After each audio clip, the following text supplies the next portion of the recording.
Fala, filhotes, estão vivos? No vídeo agora nós vamos falar um pouquinho dessa obra aqui, ó, do Euclides Guimarães Neto, José Luiz Braga Guimarães e o Marcos Arcanjo de Assis, Educar pela Sociologia, Contribuições para a Formação do Cidadão, do Ministério da Educação, do Fundo Nacional de Desenvolvimento Educacional, do Programa Nacional Biblioteca na Escola do Professor de 2013, a venda é proibida, a categoria Ensino Médio Regular e a disciplina de Sociologia. Essa obra aqui, ó.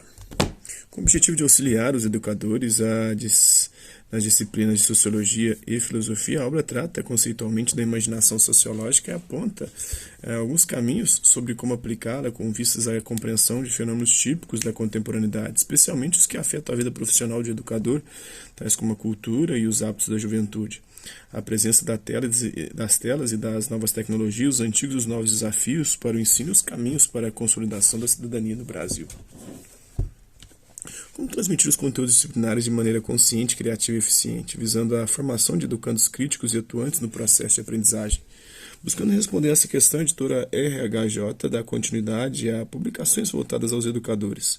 Nesta linha editorial de apoio pedagógico, a RHJ tece considerações sobre a atuação do professor na educação infantil, no ensino fundamental e no ensino médio, refletindo sobre os objetivos e as intervenções nas diversas disciplinas do currículo escolar. Os textos envolvem concepções de formação teórico-metodológica e dialogam com as atuações e experiências vividas conforme os temas abordados. A editora RHJ acredita que, ao publicar esses livros, esteja despertando nos professores... Vai ganhar dinheiro não, né? Esteja despertando os professores...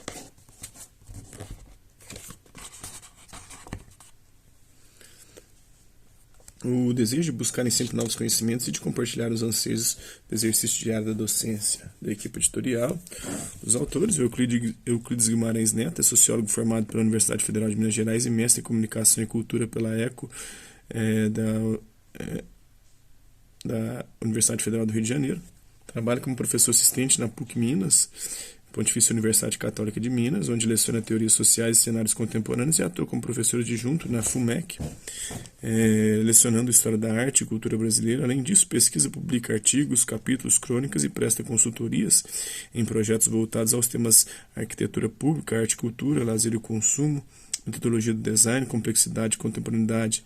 Ministra cursos de pós-graduação para o IEC, PUC Minas, para a Universidade Federal de Minas Gerais e para a FUMEC.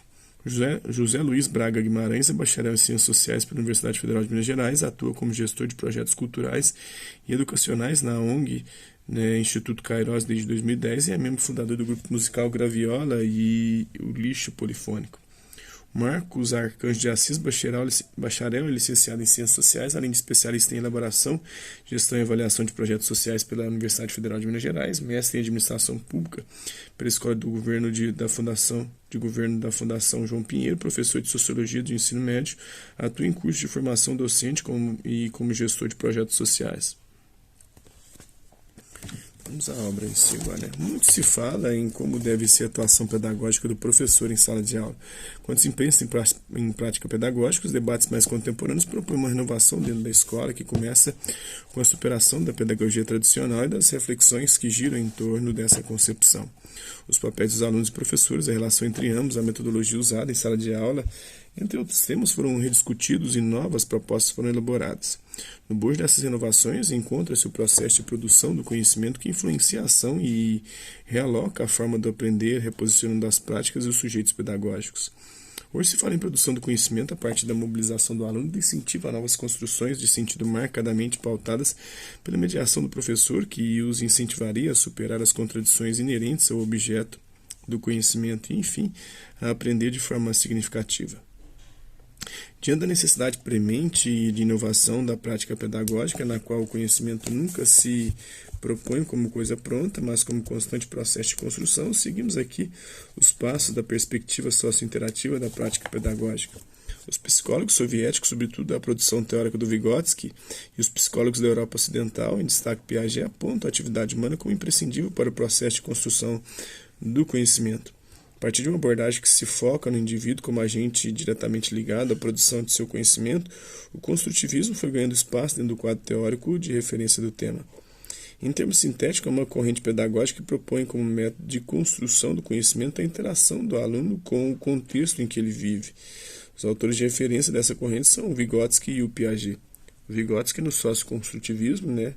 O construtivismo dessa interação do aluno, né? Desse papel ativo do aluno na construção do conhecimento. Ele tem que participar, né? Não é só um receptáculo do conhecimento. Enquanto para o Vygotsky, né? Além de participar, esse conhecimento não dá exclusivamente na participação, mas também na socialização ali, né? Do processo que se dá de socialização. A ideia de aprendizagem é sinônima neste texto de construção do conhecimento, né? Para essa corrente, a aprendizagem de cada indivíduo se dá quando ele se coloca em relação com os outros indivíduos e com o meio em que vive. Aí é o Vygotsky, né? Os indivíduos se constituem como sujeitos através das interações que estabelecem com o ambiente físico ou social, mediados pela instituição da língua e pela cultura. Nesse sentido, as ideias não ocorrem por si mesmas, elas surgem da atividade que se define como tal na relação entre indivíduos e meio. Partindo dessa premissa, o processo de aprendizagem ele fica condicionado às interações, sendo necessário considerar as relações recíprocas que a maturação e o processo educativo, incluindo aí o ensino, exercem sobre a construção de conhecimentos e, portanto, sobre a constituição e o desenvolvimento dos seres humanos. Em outras palavras, a educação e a aprendizagem não se dissociam da ideia de desenvolvimento. Considerando essa relação, definem-se dois tipos de desenvolvimento, real ou espontâneo, e potencial ou psicossocial, né? Do desenvolvimento real, ele refere-se ao desenvolvimento anterior ao processo de aprendizagem, né? As coisas que podem ser feitas pelo aluno sozinho, ao passo que o desenvolvimento potencial diz respeito ao que pode ser realizado com a ajuda de adultos ou companheiros mais experientes. Enquanto os soviéticos consideram que a maturação se manifesta durante o processo educativo de ensino, para Piaget, o desenvolvimento ou maturação precede o processo de aprendizagem. Precisa de um desenvolvimento biológico primeiro, para depois ter o social aí, né? Os soviéticos com Vygotsky, né? Mas em ambos os casos, desenvolvimento e maturação estão relacionados aí com o processo de construção do conhecimento.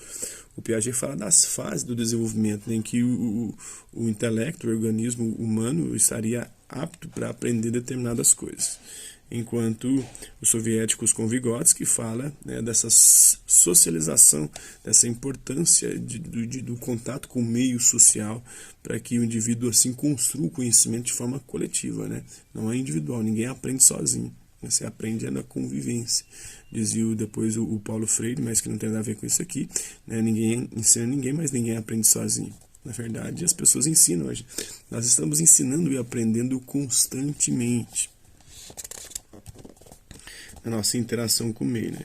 Entre o real e o potencial encontra-se a zona proximal de desenvolvimento que permite ao educador perceber a dinâmica interna do desenvolvimento de uma criança e identificar demandas imediatas de conhecimento que ela traz. E isso aqui, essas teorias do construtivismo e socioconstrutivismo, nada tem a ver com alfabetização, né? O Piaget e o Vygotsky não falam sobre alfabetização, não defende teoria, né, de fônico-silábica ou outra, né, o método global, como chamam por aí. A Kátia Benedetti fala no seu livro A Falácia Socioconstrutivista. É algo completamente absurdo, completamente ignoto, né, de uma pessoa que não fez bem o trabalho de casa na hora de fazer suas pesquisas e tentar arrumar um culpado para o fracasso da educação e da alfabetização no Brasil, né. Na perspectiva que considera a educação como processo que opera na interação com os adultos e com o meio, a noção de interação social toma uma importância significativa na arte de estruturação do conhecimento. A dimensão interativa deve ser de natureza ativa, ou seja, levar os alunos a serem sujeitos de sua aprendizagem. Desse modo, tais interações são consideradas educativas. Interações educativas levam o aluno a participar diretamente das atividades de aprendizagem, possibilitam a construção de relações com o conhecimento que lhe é proposto, permitem articulá-lo com sua realidade e entorno e ativar, enfim, sua zona de desenvolvimento potencial. Em última instância, trata-se de interações que aproveitam as condições assimétricas existentes dentro da sala de aula, tornando possível a realização de trocas de potencialidades entre alunos diferentes, os quais atuam como elemento formador uns dos outros. Por meio desse trabalho partilhado, interativo e de ação conjunta, objetiva-se chegar a aprendizagens significativas. Fica claro que, nessa perspectiva, a produção do conhecimento se dá na interação social entre alunos e professores e entre os próprios alunos. Então é isso aí. Esse é um trecho dessa obra. Espero que vocês tenham gostado do vídeo. Quem curtiu, dá um like, quem não curtiu, dá um dislike. Se você está pelo conteúdo do canal, é só se inscrever e ativar o sininho para as próximas notificações. Hasta la vista, babies. Até a próxima.